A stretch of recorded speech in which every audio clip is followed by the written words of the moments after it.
Hey guys, it's Ted Bogert. We are back with the TED Show. Finally, I get to see my dear, wonderful, amazingly talented, beautiful friend, Kendra Davies with Stellar Life Hello. Coaching. We are back with Talk It Out. And Mm. this topic is so important. I got so much feedback. I didn't tell you, Kendra, before we went live. They're like, I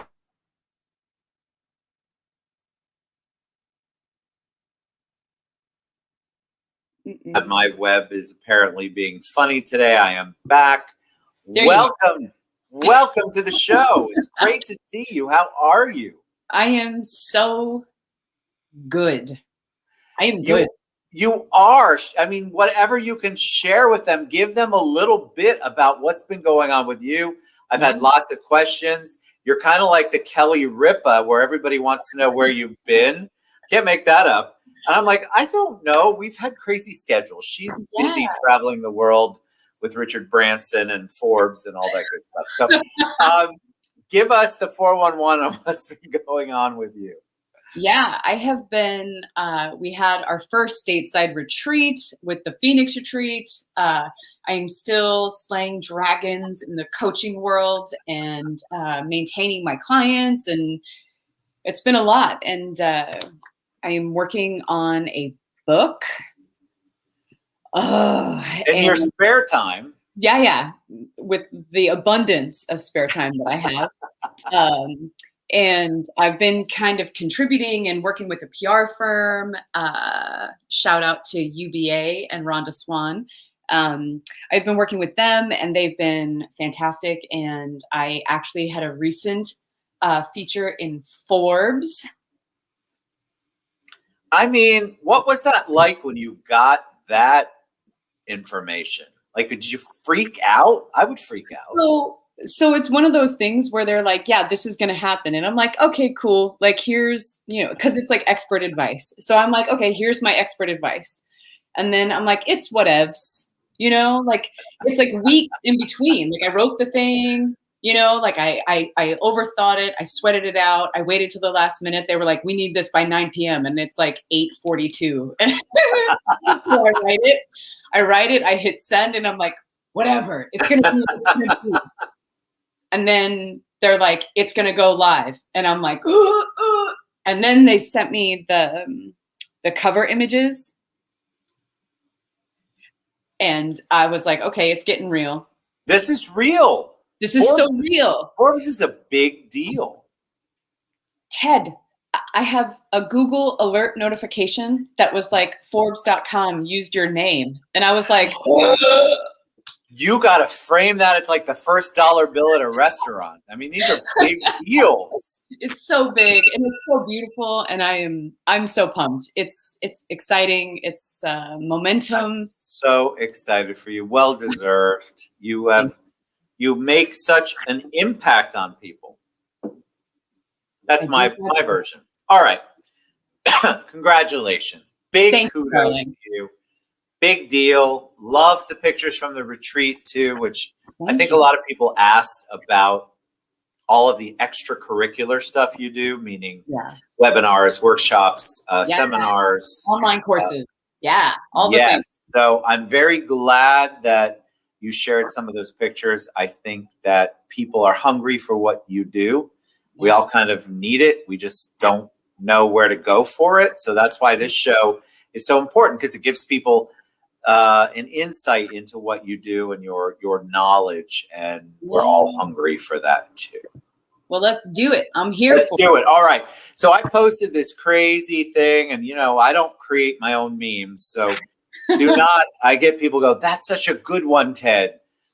Okay, for the record, I'm not creating this. I'm stealing it and repurposing it. And this one was good. It said something about one life, just one life. Why aren't we all running like we're on fire toward our wildest dreams? And it spoke to me. And apparently it spoke to you too. So that's our topic today. So what was it about that meme that got you? Because it really spoke to me immediately. I'm like, I must share this.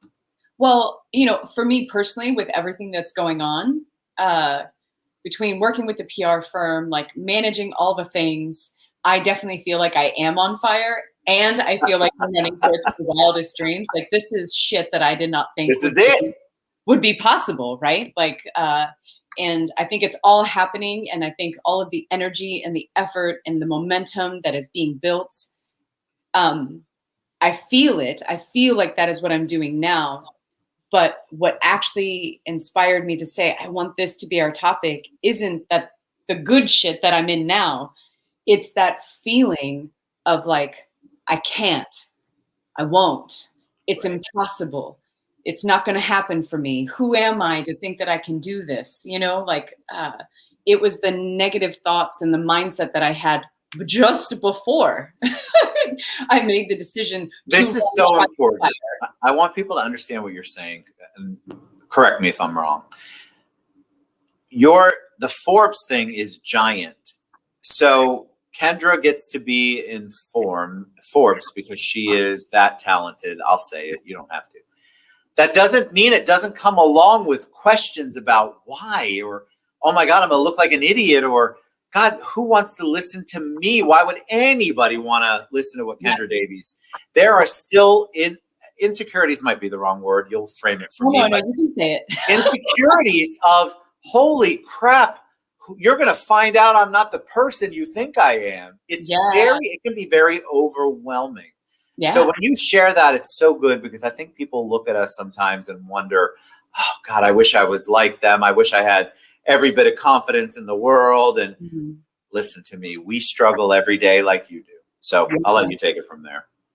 Well, and that's exactly why I wanted to talk about it, because I think that, and even on the journey, right? Like if I was to just look at the surface of things, right? There was a moment that turned and I started to garner more attention and momentum publicly. Yeah. And all the way up until that moment happened, I was like, I'm just going to do this because I love it. And then that's it. And then all of a sudden, when I got the attention, and then I started to freak out, right? Like, I'm like, oh my gosh. And I would say out loud, I can't be the face of this. I would say it. Like the people around me would be like, Kendra, like, why did you say? I turned down opportunities to be on TV. I was saying no to my wildest dreams of getting to have the impact that I wanted to affect the lives of the people that I wanted to impact the most. And I was saying no. And why? Why were you saying no?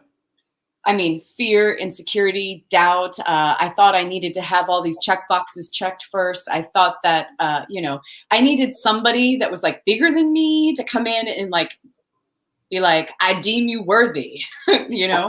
They're going to knight you. Yeah. Like how many Google reviews do I need before I can accept that it's a positive experience when people work with me? Right? Like, I don't know. I had this imaginary, arbitrary line drawn in the sand, and I was saying no. I was afraid of what I look like. I was afraid of what people would think about me. I was afraid, honestly, I was afraid of trolls. I was afraid of getting negative reactions. Right? Listen to me. For the record, here's how I deal with trolls. Just think of the name, what they look like. You're done. We're not going to care about trolls anymore. Well, one thing that we had, a couple people have commented. You're the coach, though. You tell people the exact same thing that you weren't necessarily allowing yourself to believe in and implement and accept. Sure. Well, isn't that always the case? Always. That's what I want people to understand. We are human. Like we go through the same things you do, which is why somebody like Kendra can actually really coach you, because she's dealt with it. This isn't some made up thing she studied in a book. You know the feelings that people are going through. Yeah, and I also think that just generally speaking, like when your friends come to you and they talk to you about their shit, you're like, yeah, I got solutions for that. Boom, boom, boom, boom, boom. It happens to you. Time. You're like, what do I do? I don't know. Right? It's like when we're in our own shit, we can't see. Yeah. Yes.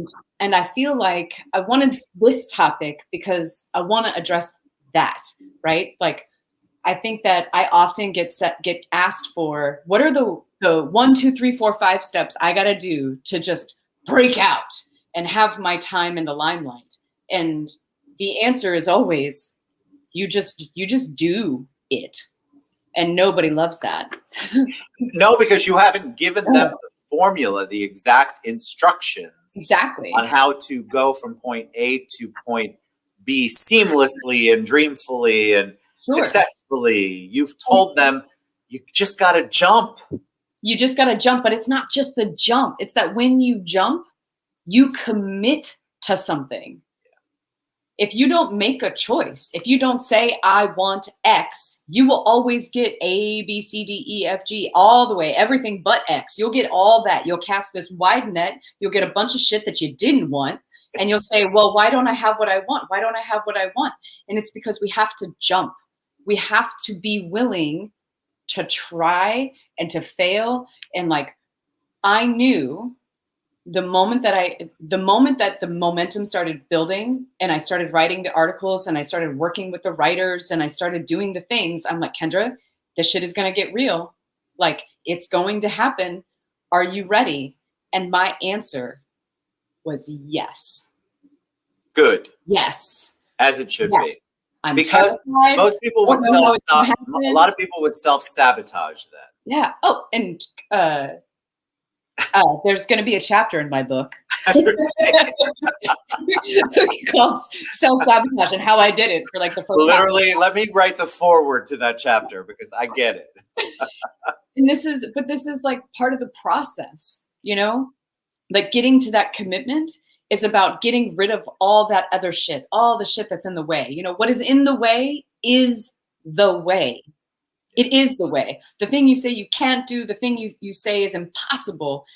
Most of the time, it's actually that you have to do, right? Was it Eleanor Roosevelt? She said, do one thing every day that scares you.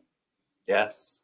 And I feel like when we talk about running towards our wildest dreams, like working with passion and believing that that thing is true, it requires us to do the things that scare us. We have to be willing to try and to fail. I got to be willing to take, ignore the trolls. Maybe I don't know really what I'm going to do there. I don't know. Whatever it is, I'm ugly naked. It's terrible. I'm gonna follow Brene Brown. And if you're not in the arena with me, I don't really give a shit about what you have to say. Yes, so that's really my mentality. Like, I've got ideas, yes, of how I can do this and how I can move forward. And I think that, the Forbes article was about fear and this idea, like what I contributed was the idea that fear is a necessary emotion. It's a helpful emotion. And it also pushes us to realize that we make a choice, and you can choose to be in fear. Like, we're conditioned, right? Some of us are conditioned when we feel fear, we just stop. We're like, nope, risk too high. We retreat, we stop, we'll go any other direction.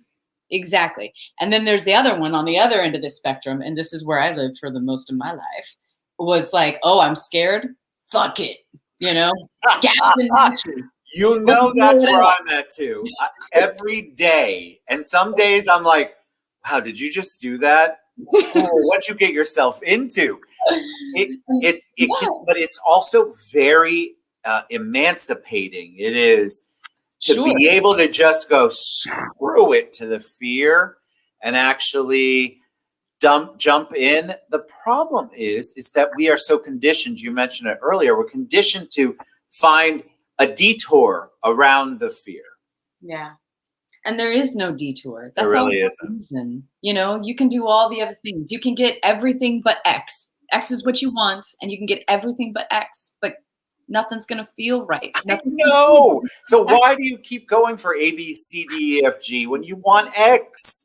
Well, and I think it ultimately has to be to parse out and separate these things, like, I don't want you to be gas and matches, right? Like, I don't feel like I'm gas and matches anymore. I don't. I feel like I am very much like, I'm going to trust myself. I'm going to let myself decide in the moment. I'm going to try this on. I'm going to be present with it. I'm going to feel my fear. I'm going to utilize it. If it's telling me no, then part of this practice is learning to say no. And there were times where I was genuinely just not ready. Like logistically, I would not be able to handle some of the momentum that could be generated by some of the opportunities that were presented to me. And then other times I'm like, I will find a way. My answer is yes, right? Right. So learning to actually listen to ourselves, not let the fear dictate what we do and what we don't do. You know, I often tell the story, like the first year of Stellar was a failure. You know, by all accounts, it was a failure. I think I had like maybe 4 clients. I lost a lot of money. And, you know, it came down at the end of the day, you know, my ex was like, you failed, you need to get a job. Like you need to like support the family. Like, what are we doing? And I remember I fixed my resume. I started looking for jobs and I got a phone call. Like this guy, he was like, I need an executive coach. And he offered me a lot of money. It didn't work, but that call gave me hope. And the thing that was alive in me, the voice that was in me said, I do not want to work for another person. I want to do this. This is what I want to do. I want to do this, and I want to do this for me. And so I was like, trash everything that I thought it had to be before, the vision that I thought what I thought it had to look like. I thought I had to have an office and fancy furniture, and I had to have multiple phone lines, and I had to have all of this shit. And then when I got rid of that, I was like, yeah, I'll be your coach. I'll meet you at Starbucks. Because I didn't have an office, right? Like, Right. I had to get rid of what I thought it was, and I had to be willing to do the hard work, and do it in a way that I wasn't comfortable with, that wasn't ideal. I still had clients while I was in my hourly office space downtown. I still had clients when I had no office and I was meeting them at Panera and Starbucks. I still did it, and it grew. It grew exponentially. And now here we are, almost 8 years later. It's Look at what you have accomplished. I think the takeaway always is that we all still struggle. So I want people to know that, Kendra, I feel like I'm in a blessed place. I'm in a good place. I'm a yes person. But I also know my no's. But I'm not perfect at it. I'm pretty sure I fail at something every day. There's something I didn't do the way I wanted to, speak the way I wanted, a plan didn't unravel. That doesn't diminish everything I have worked for up to that point, and it should not be the gap, the wall that stops me from getting to the continued stuff that I want to do. No. In my experience, it's the foundation. You know, Agreed. the rubble of my first year of business, that became the foundation I built my business off of. Slay Sessions, my goal setting workshop, that's online and available today. Wait, there's more. Slay Sessions was built after that first year or two where I slowly had to recalibrate my mind. I had to start moving through what was in the way of my goals. Like I had goals, I had big, big dreams and visions. I wanted to make this much money, but I only wanted to work 3 days a week. I was in school full time and I wanted to get all A's. I wanted to be a great mom and be present for my family. Like I had all of these goals and I was just bumping around trying to figure it out, and it didn't work. And when my first year failed and my second year was just a scotch better, when all of that happened, what it ultimately did was it became the foundation. Those were the lessons. What did I do? When I came back and I said, I'm going to be curious. I don't want to avoid the discomfort of my failure. I don't want to avoid saying it was a failure. I want to embrace the fact that I failed. I want to embrace the fact that I took a stab at something. I had a vision for what I thought it needed to be. I executed beautifully, and it failed flawlessly. How? Why? What was the thing? And do you know what was the biggest change? Tell me, because I'm fascinated. It wasn't my office or the furniture or my car. The biggest change came when I realized that I was putting on dresses and business suits to go to the office, wearing heels, and not that any of that is bad. But if you know me, I am like, I was going to say a dress and heels. I'm more of like a flip-flops gal, but I also curse like a sailor. So that first year I was dressing it up and toning it down. I was like playing small. Like, how do I be what people want You me were conforming. Yeah, but not to what anybody else said. To what I thought. Your perception of what you thought people wanted you to be. Mm-hmm. And when I came back, like the first time I did what is now the Slay Sessions by myself, right? Like, and I really broke it down. What I found was two things. If I'm not going to be me, this isn't going to work. Because even if I got success, I would still feel like a fraud and I would feel shitty and it's not going to work. Nobody would believe you. And listen, I'm going to curse like a sailor. I'm probably not going to wear shoes. And, I'm going to do my best to put on my makeup for you, but I am going to be so present for you that it's going to blow your mind. I'm just not going to have shoes on and I'm going to say fuck a lot. There is nothing wrong with either of those. And if that's not your people, the deal, though, it's you. It's your reality. It's your parameters. You set them. And I think so many people, you brought up something earlier that's so important. Your perception most of the time of how you think people want you to behave is so far removed from their minds, their thoughts. They don't give an ish about it. And you are putting all of this emphasis on what your perception is rather than you and how you are and what the authentic, vulnerable self is. Yeah. And I think that when I chose to be myself, right? And I decided that no matter what, if I'm going to fail, I want to fail being myself. Yeah. Right? Like when I looked at that first year, I knew I was fraudulent. I knew I was just trying to be anything to get the outcome that I thought was necessary. And when I said, forget that, I'm just going to go in, I'm going to be myself. If you don't want to work with me, I'm totally okay with you saying no to me. So long, see you later. Some people did say no. That was hard. It's much, much harder. I'm not going to act like I was like, oh, Grace. No, it's not easy because you're like, why don't you see the same vision I do? You don't get it? But then you're still true to yourself. But then the yeses came. And what happened is the work that I started doing was way more meaningful. All of a sudden, the connections that I'm making with people, it feels like home. It feels like I'm excited to do what I do. I'm excited to learn more about how I can be better. Like it became a way of living, right? Like all of a sudden, I get paid to be myself. And by being myself, I can serve others. I don't have to hide the dark bits. I don't have to pretend to be perfect.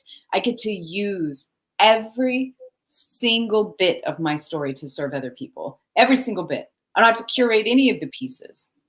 They all serve. I love that word, curate. Mm-hmm. That's one of my favorite words.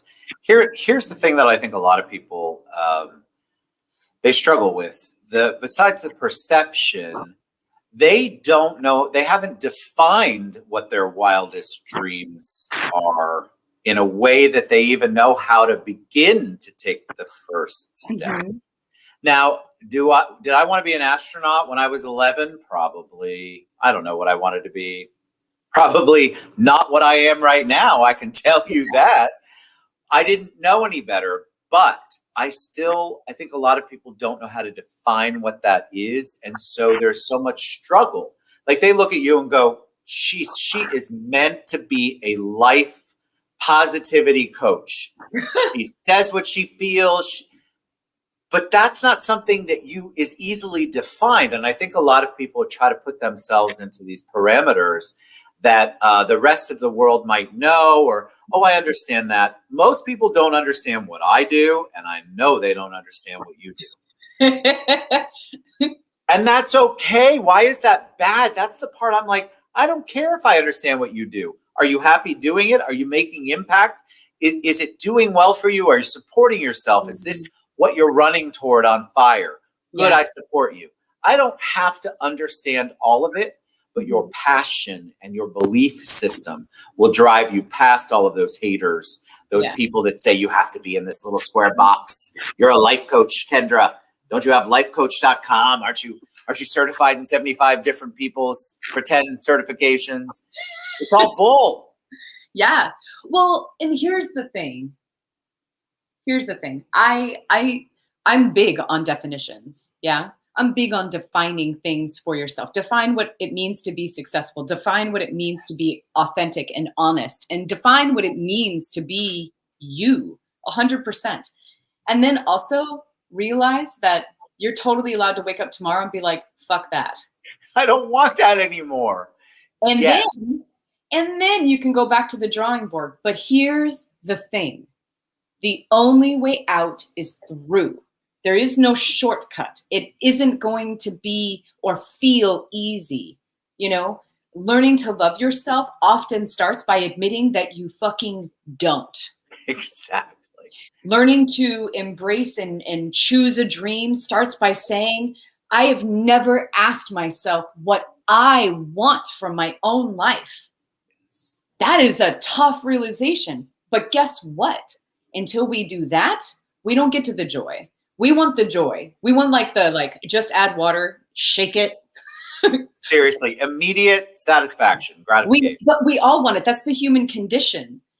And what we're ultimately do, what a coach of any kind ultimately does, is helps point the light towards the dark bit that you're trying to ignore and says, perhaps that's actually the path. Perhaps the discomfort that you're trying to ignore or avoid or deny is actually the keys to the kingdom. Perhaps what is on the other side of that fear is your wildest dream. And you won't get to it. You won't be able to define it unless you choose to say, choose. I'm going to do it anyways.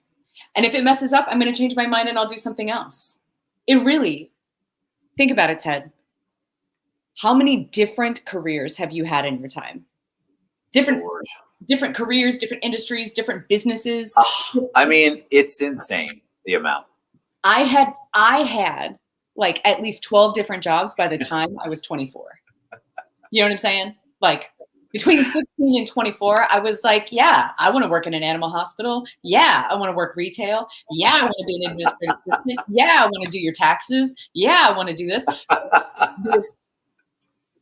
You just say yes to the thing that is there. I don't need a full definition of what it is that you want. I don't need you to be able to watercolor your wildest dreams. I need you to tell me if it's east, north, west, what direction are we going? Boom.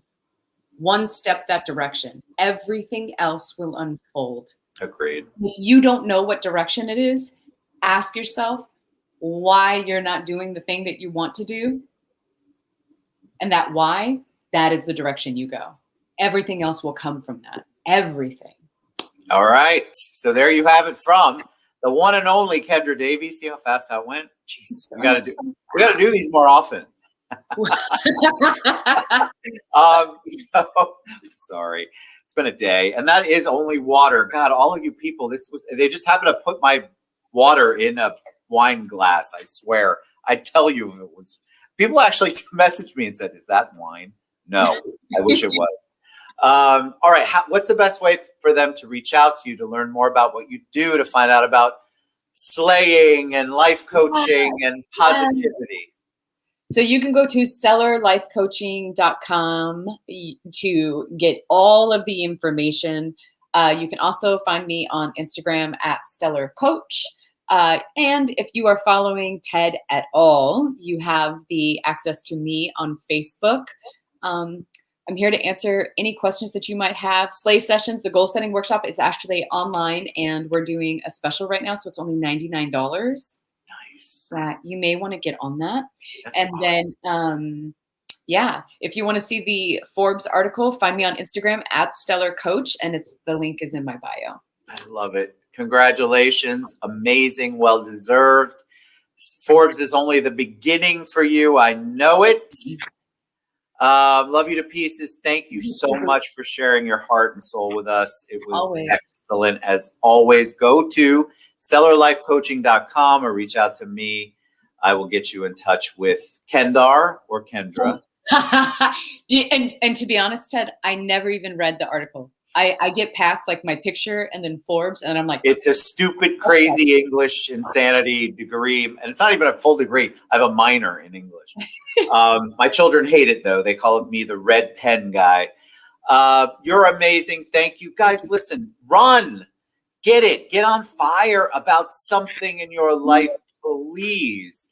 And run toward it. And if you need any kind of help, you got Positivity Life Coach right here. The stellar one, Kendra Davies. All right, we'll be back next week. We love you guys. See you soon.